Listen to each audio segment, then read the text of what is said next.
Coach ने लड़के से कहा, इस गोल पर प्रैक्टिस करो। लेकिन ये कोई आम लड़का नहीं था, वो कुंग फू में माहिर था, इसलिए ये सब करना उसके लिए बच्चों वाला खेल था। तभी पास की मेज पर रखा एक गिलास हिलने लगा। ऐसा लग रहा था जैसे वहाँ भूकंप आ गया हो, पर असल में लड़का इतनी ताकत से अभ्यास कर रहा था कि जमीन हिलने लगी थी। उसने अपनी कुंग फू की ताकत को फुटबॉल के खेल में जोड़ दिया था। अब कोच ने सोचा कि ये मौका है जब वो चीन की सबसे खतरनाक टीम से मुकाबला कर सकते हैं। अगर वो ये मैच जीत लेते तो सीधे इंटरनेशनल गेम्स के लिए चुन लिए जाते। लेकिन उन्हें ये नहीं पता था कि सामने वाली टीम भी भले ही कमजोर दिखती थी, पर वो भी छुपे हुए कुंग फू मास्टर्स थे। मैच शुरू हुआ, लेकिन ये मैच कम और एक जबरदस्त लड़ाई ज्यादा लग रहा था। मैदान लड़ाई का मैदान बन गया था। उन्होंने मोटू के कपड़े तक फाड़ दिए, लात घूंसे चले और बात यहाँ तक पहुंच गई कि हथियार तक निकाल लिए गए। एक एक करके सभी खिलाड़ी मैदान से बाहर फेंके जाने लगे। चारों ओर भगदड़ मच गई। कोच ने गुस्से में आकर अपने कुंग फू मास्टर को उठाया और कहा, जाओ उन्हें अपनी असली ताकत दिखाओ। लेकिन जब तक वो मैदान में आया, उसकी टीम पहले ही हार मान चुकी थी। उन्होंने एक सफेद झंडा उठाया था,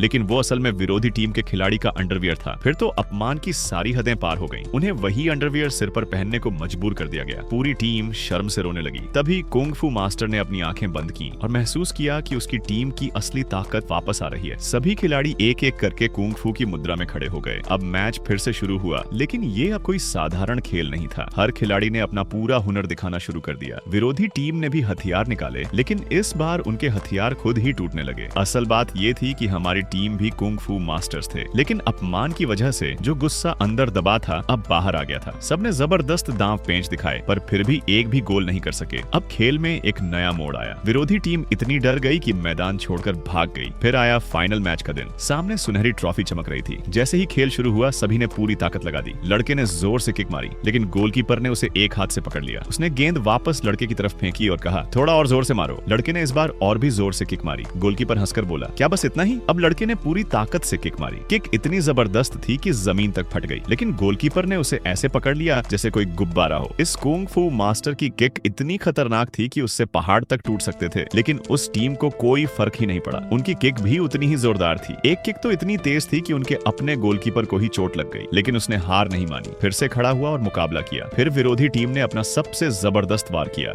गेंद तोप के गोले की तरह उड़कर आई। हमारे गोलकीपर ने गोल तो रोक लिया, लेकिन उसे इतनी गहरी चोट लगी कि वो खेल से बाहर हो गया। फिर दूसरा गोलकीपर आया, उसे भी चोट लगी। इस तरह एक एक करके सारे गोलकीपर आउट हो गए। अब उनके पास कोई चारा नहीं बचा। आखिर में एक लड़की को लड़के के भेष में मैदान में उतारा गया, लेकिन वो अंधी थी। वो ठीक से चल भी नहीं सकती थी। गोल कैसे रोकती? एक लड़के ने धीरे से कहा, तुम अपने ही गोल के सामने खड़ी हो, दूसरी तरफ जाकर खड़ी हो जाओ। अब जब अगली बार विरोधी टीम ने जोरदार किक मारी तो सबको लगा कि अब ये लड़की भी हार जाएगी, लेकिन उसने आसानी से गोल रोक लिया। फिर उसने ऐसे ऐसे स्टंट दिखाए कि सब हैरान रह गए। क्या आपने कभी फुटबॉल खेला है?